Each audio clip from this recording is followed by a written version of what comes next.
Après avoir consulté, écouté les experts, le terrain, et en conscience, j'ai décidé de renforcer encore les mesures pour réduire nos déplacements et nos contacts au strict nécessaire.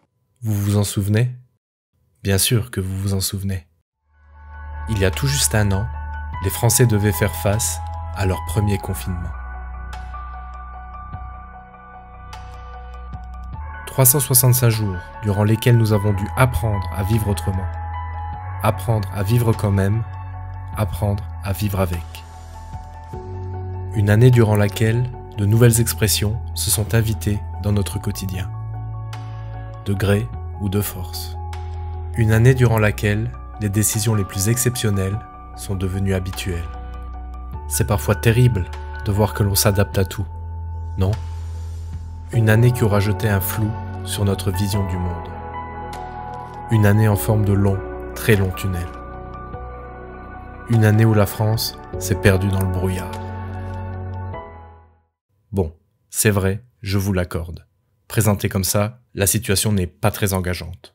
Mais un an plus tard, et malgré les apparences, la donne a changé. Nous disposons désormais d'une arme pour lutter contre le virus. Et une arme qui fonctionne, n'en déplaise à certains. Alors je pense que la grande nouvelle, après moins d'un an, c'est d'avoir eu un vaccin, plusieurs vaccins, qui sont d'une exceptionnelle efficacité et qui, ça n'est du jamais vu, ont mis moins d'une année pour être développés. Du jamais vu, depuis l'apparition du premier vaccin en 1885. Alors oui, tout n'est pas parfait. Pour l'instant, la France n'est pas parvenue à créer son propre sérum.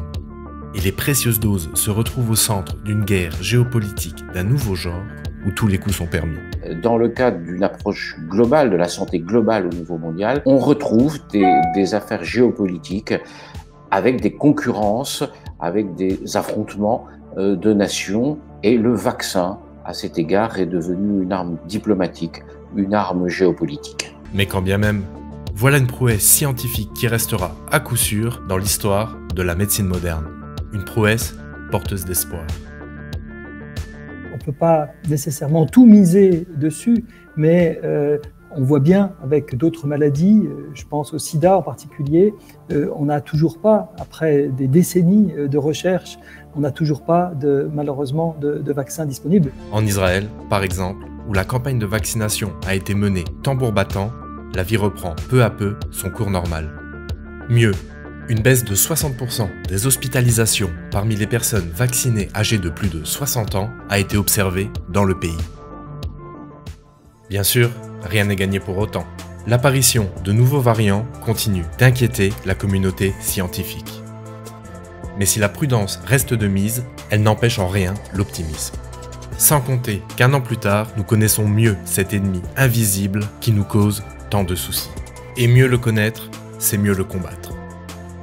Ce serait en fait une fausse image que de croire que parce qu'on n'a pas de médicaments innovants disponibles, on n'a pas fait de progrès thérapeutique. En fait, la mortalité s'est effondrée dans les lits de réanimation dans le monde entier depuis le début de la pandémie. Si on la compare à celle d'aujourd'hui, elle est réduite de 30 à 50% sans innovation thérapeutique majeure, simplement parce qu'on a trouvé quand même des médicaments, notamment la dexaméthasone, un corticoïde qui est très utile et très précieux dans les formes sévères, et que aussi les modalités de prise en charge des patients, des modalités d'oxygénation, les modalités de ventilation mécanique, ont fait que désormais les patients survivent avec une probabilité beaucoup plus élevée que quand on était au début de cette pandémie. Mais notre économie, elle aussi, en a vu de toutes les couleurs. Dans certains secteurs, asphyxiés par des décisions parfois absurdes et paradoxales, la détresse reste palpable. Pour certains d'entre eux, le manque de visibilité fait en sorte aussi qu'ils n'arrivent pas à se projeter, ils n'arrivent pas à s'organiser. On ne sait pas combien de temps va durer la crise, donc ça c'est un problème. On a besoin d'avoir de la clarification. L'objectif c'est pas d'être aidé, l'objectif c'est de reprendre le travail. Pour notre industrie, notre culture et pour nos commerces, pas de doute. L'année qui vient de s'écouler restera dans les mémoires comme une année noire. On a eu, ce qui est important pour comprendre l'économie du pays, on a eu une stratégie que les économistes ont décidé d'appeler stop and go. C'est-à-dire que depuis le début, on confine, ça fait baisser le nombre de cas, on déconfine, au bout d'un moment le nombre de cas remonte, on reconfine, etc. La vision assez consensuelle chez les économistes, c'est que cette stratégie est extrêmement négative pour l'économie, parce que d'abord, elle crée énormément de volatilité. Certaines entreprises ferment, puis rouvrent, puis referment, puis rouvrent. Elle crée de l'incertitude. Elle maintient l'incertitude chez les ménages. Et que cette stratégie, en fait, maintient une énorme épargne de précaution des ménages, qui ne connaissent pas l'avenir, maintient un énorme attentisme des entreprises en matière d'investissement. Et donc, en fait, affaiblit structurellement l'économie au-delà de l'affaiblissement qui va être dû aux mesures sanitaires. Mais là encore, l'apocalypse sociale et économique annoncée en grande pompe par certaines pitiés n'a pas eu lieu. Que l'État fait son travail, que donc il n'y a pas de perte de revenus des ménages. D'ailleurs, c'est absolument incroyable, c'est qu'en 2020, le pouvoir d'achat des Français a augmenté de 1%, alors que le PIB baissait de 8,3%. Et ça, c'est tout à fait étonnant, mais bien sûr, ça vient évidemment des aides publiques. Alors bien entendu, il y a d'énormes inégalités à l'intérieur de ce chiffre de plus 1%. C'est pas la même chose d'être patron de restaurant ou d'être salarié d'un grand groupe. Et on sait bien qu'on a créé des inégalités chez les intérimaires, chez les titulaires de contrats courts qui se renouvelaient, chez les jeunes. Mais au global, on a une progression du pouvoir d'achat des Français en 2020. Donc le potentiel de rebond de la consommation, si la confiance dans l'avenir revient, est tout à fait considérable, ça c'est clair. Deuxièmement, il n'y a pas autant du tout de dégradation des bilans des entreprises que ce qu'on disait. Alors, il ressemblera à quoi, ce fameux monde d'après? Sans masque qui cache les sourires, sans distance qui sépare les corps, quelle trace durable laissera donc dans nos esprits ce bouleversement que personne n'avait vu venir?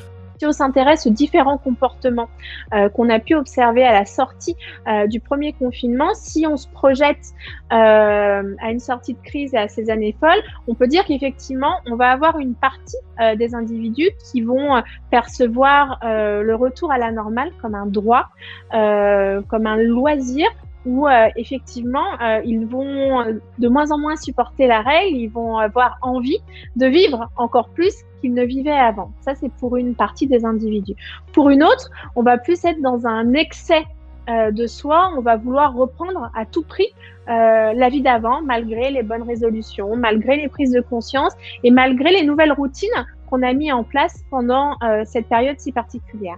Et puis, pour une autre partie des individus, où on ne sait pas encore forcément les quantifier, on va avoir une nouvelle conscience qui aura émergé, qui aura germé, qui va se mettre en place, avec une nouvelle vision du monde qui va amener une vie quotidienne, des comportements de consommation et une manière d'être au monde qui va être différente et qui va s'inscrire en cohérence avec ces initiatives et toutes ces prises de conscience qui ont germé. Et effectivement, un renouveau des néo-années folles, c'est fort probable, mais ça va s'inscrire dans une polarité de comportements et qui vont conduire à avoir une manière plurielle de vivre ce retour à la normale. Et ce retour à la normale, c'est compliqué de donner des projections d'un point de vue anthropologique fiable par rapport à ça, parce que ça va dépendre d'un certain nombre de variables, notamment la crise économique qui va être directement corrélée à cette période qu'on a vécue, et également le climat politique et même sociopolitique qui va en découler et qui va conditionner pour beaucoup ces comportements de sortie de crise. Mais même si demain n'a jamais paru aussi loin, il n'est pas interdit de l'imaginer dès aujourd'hui.